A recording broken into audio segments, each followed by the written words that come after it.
We were sitting at Starbucks, my wife and I were, a couple weeks before the show.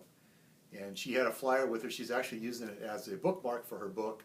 She'd set it down on the coffee table there at Starbucks. Someone walked in and saw Laura reading The Shack and said, wow, yeah, that's a great book. And they initiated the conversation, which I love. And my wife, in her gentle, sweet way, just said, yeah, we actually have Paul Young coming, the author of The Shack, and had him the flyer. And they were blown away. And they were excited about being able to come to this event. But the coolest story for me is we've invited a neighbor of ours to come to Christmas, to come to Easter services. They're unchurched, and we've asked and asked and asked time and time again.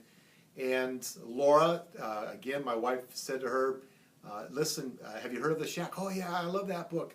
And Laura smiled and said, well, the author, Paul Young, is actually coming to East Point. And before she barely got East Point out of her mouth, our neighbor said, well, how can I go? So she was asking us, and my wife also had bought a ticket in advance and said, well, let me take you as my guest. And she came, and that was phenomenal. We were so excited to finally have her come. And she didn't come just because it was East Point. She came because it was Paul, and the two really worked out well for us and for her.